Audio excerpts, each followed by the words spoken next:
and the people who love them. Hello, this is The Thing About Cars. Welcome back. We're recording as usual in Strongbox West in Midtown Atlanta. It is a rainy day outside, or at least kind of slick on the roads, and traffic has been kind of weird. There's this joke that I've heard from time to time. Atlantans forget to drive on 3 different occasions. Can you guess what they are? Well, rain is one. Sure. So 1, when it rains. 2 is when the Braves win the World Series. Oh, yeah. And 3 is when they wake up. See, I would have said morning, noon, and night. So let's do introductions and then just jump right into our topics board as usual. At the table today we have Ben. Ronnie. Becca. Eric. Suzanne. And Suzanne is the developer of our brand new website, and it looks fantastic. Thank you for doing the work. We do have a token of appreciation for you that is still quite sort of not finished yet, but if you can see this. Thank you. That's sweet. That's perfect. I like that. You didn't take it out of the package. No, I'm not gonna. That's why I wasn't saying a whole lie. So check out the Facebook. I'm sorry. Well, it might appear on Facebook, but check out our website if you want to see the actual trophy / token of appreciation we've given to Suzanne. Mint in box. It's a mint in box Hot Wheels to her specifications, and no, I wasn't going to take it out of the box just because it's more valuable that way. That's adorable. Thank you very much. But Becca still needs to sign it as one of our regulars, so when she gets here, we'll make sure she gets that complete. Double C Becca is not here yet for our listeners. Let's just jump right in. Suzanne, I know, we were talking about cars as you put together the website, and you had a couple car stories that I think are worth sharing. Well, my brothers, when they were, I guess, 12 or 13, they both bought a 65. One bought a 65 Mustang and the other bought a Falcon. I can't remember what year it was. Mm-hmm. But, every weekend was spent working on these cars. And I helped. I carried things, and I was 7 years younger than them, so I probably wasn't as much help as I thought I was. Mm-hmm. But when my husband and I started dating, he had a 65 Mustang. And I pretty much started dating him for that 65 Mustang. and rightly so. And then we got married, and he sold it. I feel like I got kind of a pig in a poke sort of thing. I married for that Mustang, and then it was gone. There you go. I like that. Bait and switch. Suzanne had a bait and switch breach of contract. But I don't know if you know, Becca runs something called the Mustang Room. And she is seriously into Mustangs. I don't know if I shared this with you before.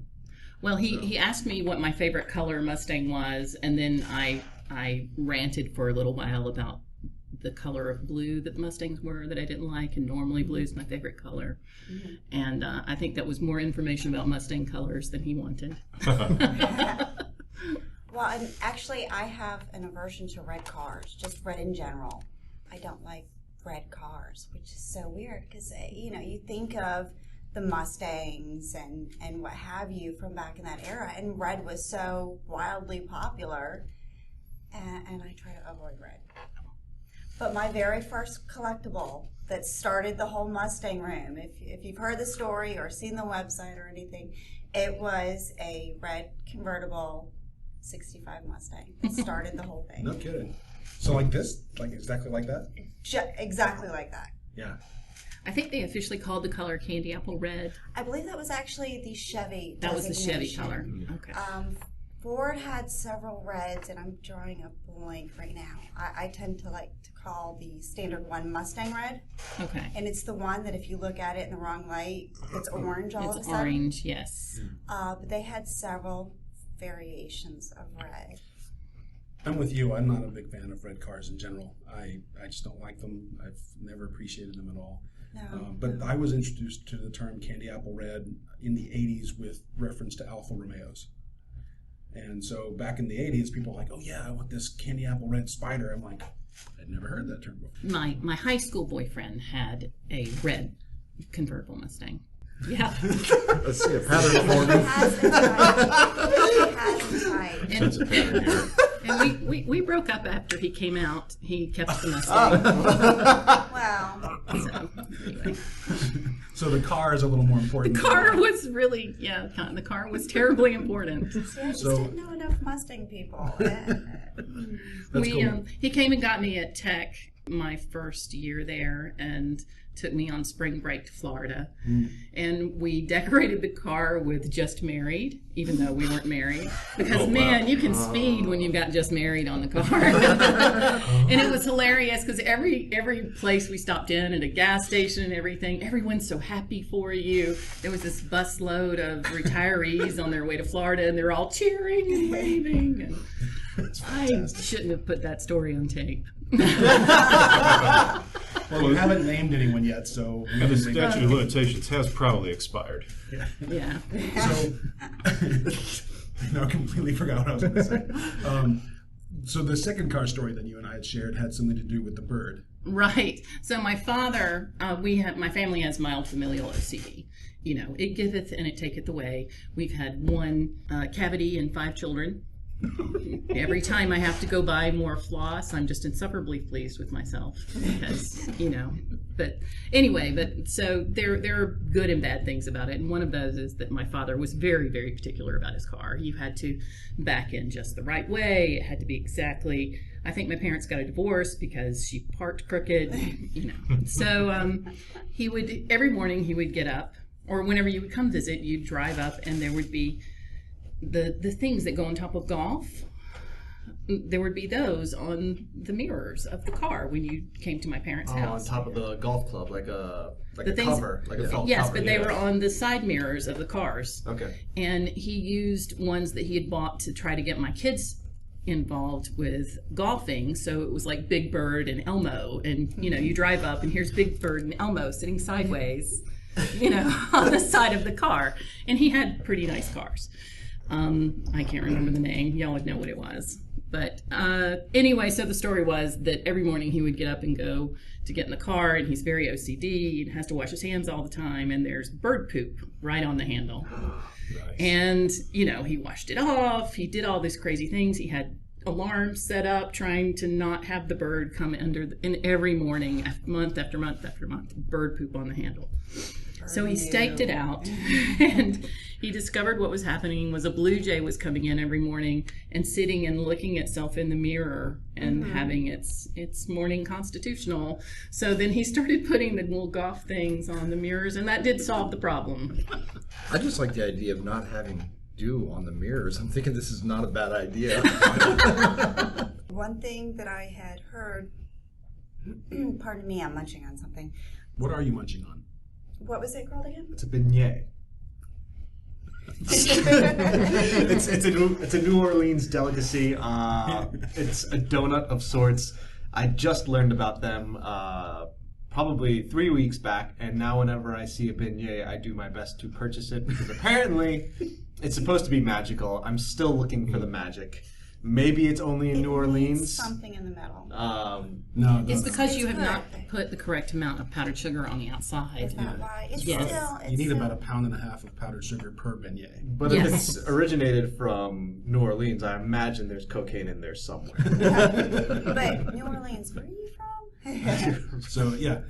Anyway, please. Oh, but no, what I'd heard was just keep a bottle of club soda in your car, and club soda is good for getting bird droppings off of your car and not having to pre-wash. So I bought some, put it in the car, and then birds just stayed away from my car. So I haven't tested it, and then the bottle started leaking because it was banging around with all the other stuff I carry on a daily basis just in case. And 55-gallon drum. no, that's in the garage now. Oh, I remembered what I was brain farting on earlier. You told me once that your dad was famous for getting like maximum mileage out of a set of tires. He got 100,000 miles on sets of tires. I can't imagine getting 100,000 miles out of a Not set of very tires. sticky tires. Yeah. He drove every day from Gainesville to Atlanta around the Castleberry Hill area. Mm-hmm. He worked at Fulton Supply, Atlanta Fulton Supply Company. And it was in Driving Miss Daisy, which I guess is a car movie. The place where the son works and they go into the elevator and everything, that's the building where my father worked. So he was driving a good bit every day, and it was long straight miles, but he was also kind of insane about, you never did stick turn, you always if you're turning the wheel, you have to be moving the car. And when I curb a tire now, oh my gosh, I'm afraid he's going to show up because he was very gingerly about everything. But he had also, at the time, I think Sears had a free tire rotation and balance, and you could do it something like once a month. And so he did that every month. He went in and got them rotated every month and drove those tires forever. So as a little tech tip, this is for all the listeners out there that don't know how to maintain your vehicle. If you, it sounds like an upsell scam, and in some ways it is, but according to Suzanne's story, this is kind of proof that it's not. We are trained to sell you a rotate and balance every 5,000 miles as professional technicians. And even if you're a DIYer of any sort, you don't even need to balance it every 5,000 miles. You can actually do the rotate yourself. If you go to Harbor Freight, buy yourself a $70 or $80 jack, lift up the rear of your vehicle, put it on stands, and then lift up the front, and you swap the tires front to back, assuming you don't have a staggered set of wheels, which if you have a sports car, you will. Or directional.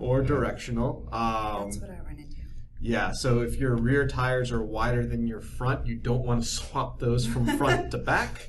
That is how you get wheel locked. Your front wheels will just snag on your struts, and you won't be able to go anywhere. But if you rotate them front to back every 5,000 miles, I have heard stories. Suzanne's is the longest lasting one I've heard, but on average, I've been hearing 50 to 60,000 miles if you are religious in caring for your tires and rotating them. And you can do that with OCD. Yes, OCD is a very valuable trait. And you don't have to balance the wheel every time. No. I run Mud Terrain KM2s on my truck. Very aggressive tires. Rotate them at every 5,000 miles with an oil change. I get a little bit of feathering. 2/3 of the way through the life, I actually flipped them over because the outers were wearing worse than the inners. Wound up leveling them back out. Never had to balance them. And wow. I don't know, 3 or 4 years I got out of those tires. Never had to balance them. Also, one thing, if you're going to Harbor Freight for a floor jack, if you want something professional grade, the big yellow one, there's actually... Get the Pittsburgh one. No, it's actually a Snap-on. Oh, it's a Snap-on blueprint. Yeah, there's a Snap-on lawsuit going on. I got one. It is a phenomenal... The Snap-on guy actually loaned me the Snap-on jack because he needed room taking a trade in. He's like, here, try this for a week. Mm-hmm. I tried it for a week. It was really nice, and I went and bought the Harbor Freight. Yeah. Wow. All right, so shameless plug for Harbor Freight. I'm a Snap-on guy, hardcore through and through. The Snap-on guy is actually one of my closest friends, but yeah, it's a couple hundred. It's $180 with a coupon for a $600 jack. What? Well, see, yeah. and that and was it's my a phenomenally big thing. good jack. That was my big thing with the Pittsburgh one. I had forever been looking for 2-ton jack, but super low profile. And it was always the 1.5 ton that was on sale somewhere, and then anything beyond that would be so much more. And especially once I got the G8, which, I love the car, but she's a big girl. Love her. Right. So I really needed at least a 2-ton jack. And Harbor Freight has that Pittsburgh one. Okay. It's 2 tons, super low profile, and it's always on sale. Awesome. Yeah. So more plugs for Harbor Freight. I know what I'm doing on Monday just after I get my tires rotated. Yeah. Harbor Freight. I'm a little overdue, actually.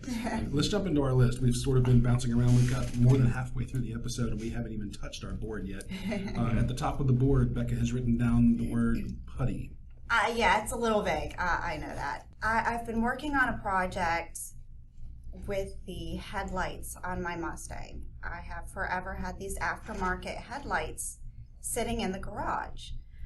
I've had them for a number of years, and just because of the parasitic load, I didn't want to alter what was already there. I just wanted to find and replace without changing. I wanted to get that settled first. But since it's been my daily driver since October, poor Pontiac, the headlights, they're old. I have tried everything. Y'all had seen me doing some of the experiments with trying to get all that just junk off the headlights.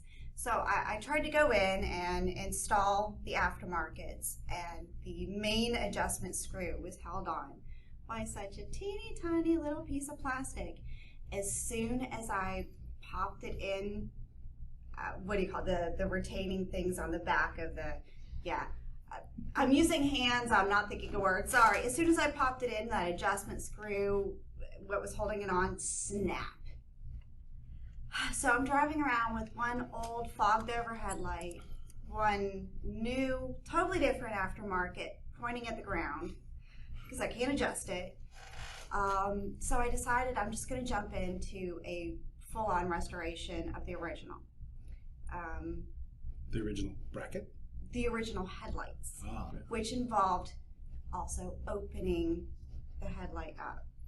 Problem is, over a 20-year-old headlight, permaseal on it. As soon as I started working on it, and I was baking it in the oven and all that, but the plastic where the channels were just started crumbling. And it's not really from the oven. So I've been rebuilding the channels. Instead of going out, spending money, I committed to this project. Full-on project now. I'm rebuilding the channels. But what I'm using is JB Weld, which is a epoxy resin putty. And it works great. However, you can't touch it with your fingers. And wearing gloves, it has become very annoying because I'm doing detailed things and the gloves are making it difficult to do. You have to work quickly. What kind of gloves? I'm wearing nitrile. But the putty wants to stick to the glove, so it's yanking at the glove. And I want to be able to feel what I'm doing. Plus, I'm trying to keep it within a reasonable shape, so then it tries to stick to another piece and 24-hour curing, and it's I don't know. Quick. I'm sorry? JB Quick. It's JB Weld product, but it cures up much faster. Does it cure in the same way? The same? It has the same guess- tensile strength and everything. Yeah, it's really good stuff. And stickiness is not the right word, but the way Adhesion? but post-drying, yes. I've used it for years and it's phenomenally good. Okay, It's holding oil in my motorcycle as we speak. This was what I was going to ask. Exactly. Was there something better? I had tried to find some that I could at least touch. Well, I'm having Right. trouble imagining what the application is. I'm having trouble imagining how you're actually using it because the first thing you said when I heard the word putty is I thought immediately of this product called Suguru. Sugru, yes. Yeah. Which is fabulous stuff, and I have really thought about it, but one of the benefits of Sugru is it remains flexible. And the channels hold the lens in place. It is kind of flexible. Right. But anyway, so that was one of the things. It's taking so long, the 24-hour cure, plus that's when you find out how well did it adhere to that section. Plus, when I'm putting guides in there to keep a reasonable shape, or when I'm going in, I'm sanding with my Dremel in there. Sometimes it'll let go, and now I've got to redo this section. And so I appreciate that. If there's anything else, I can also try. A company called Tyco makes aftermarket headlights. They're phenomenal in my car. Well, I can replace them, but it's me committing to the project and not spending additional money because they are also Cobra headlights. They're not the GT that have that beveling on the inside. These are the clear Cobra, which I prefer. My husband is in the construction industry. He does light gauge steel framing, and there are some products that are made to adhere various things to steel, made by Loctite. And I don't know. I had seen something recently from Loctite where they had more products. And they have a million different things. A friend of his is one of their main engineers, and they have things that are. Maybe you should go on their website. Actually, I just thought of something I completely forgot about. Western Marine sells a product called G-Flex. Oh. It is one of the few glues that will actually adhere to polyethylene properly. So if you got a kayak, that's how you fix it. Becca's taking notes. Glue or it is a two-part epoxy, but it is used for plastic, metal, all kinds of, and that stuff. I had to rebuild a kayak, and it is phenomenally good. It's not cheap. No, it's not cheap at all. Anything from West Marine is not cheap, but it's worked. If it gets the job done, it gets the job done. And it's lasted for years. Well, the next problem I would run into, one from buying new headlights, is I would have to start the process of baking and opening again, running that risk. Wow, I just totally brain farted on my second point. Well, while Becca's I'm taking notes at the same time. right, while she's cognitively compromised, let's explode her head. Ben, tell us about this concept Mustang you saw. Yeah, I saw this on the interwebs somewhere, Facebook or something. It was just a picture, no real article with it describing it, but it was basically a Mustang that was modified into, this is like a current generation Mustang, like a little two-door wagon. I can make some heads explode when I say shooting brake, if you want to call it that.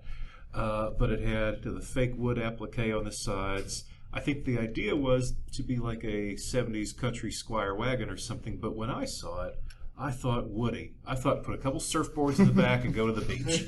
Oh, no, it's got a roof rack. You put the surfboards on the roof rack. Could do that too. So we're looking at the picture now. We'll also post that on the website. Well, and it's also on our Facebook page already. I reserved comment. I didn't go in. My initial reaction was to put the I guess smiley face that's green and throwing up everywhere. That's supposed to be a Mustang? Y'all do remember the PT Cruiser, right? This already happened. And it had wood paneling. And there was a 6-month wait before they hit. People wanted it The bad. PT Cruiser is a whole other topic. I could meander down that way. But first reaction, again, you know how I feel about badging and staying true to heritage and a product line. However, I have ranted in the past that if Mustang had its own, I guess, car line, that Mustang does very well as far as a Ford vehicle.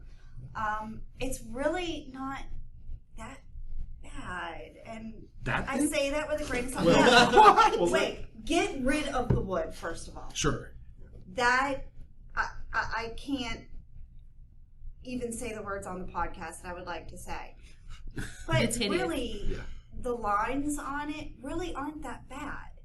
See, And I'm not a judge. my first reaction is Suzanne's reaction. And my first reaction was, "This is hideous." But I know Ben's. Well, you look at it this way, it's really just up to the bottom of the windows, it's still all the same car. Above the windows, it just has a longer roof line.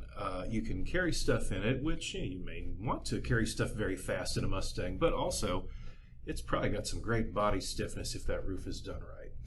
There are a lot of... Is there a picture without wood It'd be paneling? fine without the Where wood. if I could see I can't see lines. Okay, back to what I said. I get it. Porsche did the station wagon too. Some people like it. I get it, but Porsche's station wagon is also ugly as hell.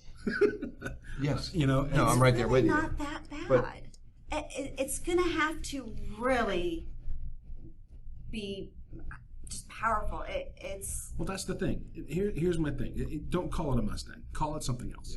and that's how I've been with the badging thing. I'm And sorry. Americans don't do station wagons anymore. The Dodge Magnum is the only one since the 80s. They don't make that anymore. Europeans are the only wagons you're going to see. Well, what people are making are these SUV crossover types, like the Honda Cross Tour, and Mazda makes an MX-5 or something like that. But it's, I guess, modern and sporty and not your grand folks wagon. It's not a road tripping. Not going to Wally World. Not going to Wally. And most people don't even know that the crossovers are just sitting on a car chassis. Exactly. But as long as it can back up its namesake, it's not bad lines. I wouldn't be utterly opposed. I admit, Becca, I'm surprised to hear you being so forgiving to the thing. Yes. It's got to back it up. Yeah. If it can't back it up, I have an issue. But it's not bad. Not the wood. We need to post some of the ones that don't have the wood. And I agree. A different name. Don't call it a Mustang. Well, anything they put in it nowadays is certainly better than the 4-cylinder automatic powertrain that my brother's old 79 Fox body had. he was getting smoked by Chevettes in that thing. Yeah, that's hilarious. I mean, again, what if Camaro decided to do a station wagon? Would you do a Corvette station wagon? That just They did do. No. You've seen the 70s. What? Well, You never saw that? Truly wagon or just fastback? That's I've the seen distinction one we need to Mickey's make here. face right now. Yes, if y'all I've can seen see one on the this. cover of some magazine when I was a kid, but I saw one in real life on Buford Highway on a used car lot. That is it. I saw one of those in real life. I wouldn't really call it a wagon. That's just a squareback. Yes. It's the same body from the That's- windows What did you down. That's refer to if it that's a as? vet, it's a Square wagon. Ben. I'm a little Square back. beyond shocked at the moment. I'm kind of I've like, never seen this. what adjectives do I apply to this picture? Well, the car is brown for a reason, I guess. Yeah, those lines don't work. Yeah. But in the mock-up of the Mustang, the lines work. It's all about the lines. Well, that's, I think, all we have time for today. We're going to tackle the rest of our list here in a minute, but let's sign off, and we may take a break here internally. Thanks again to our listeners. Thanks again to Suzanne for making such a great website for us. As always, stay safe out there. This is The Thing About Cars coming to you from Strongbox West. Be safe. Talk to you guys later. Thank you for listening. This has been The Thing About Cars. We'll see you on the road.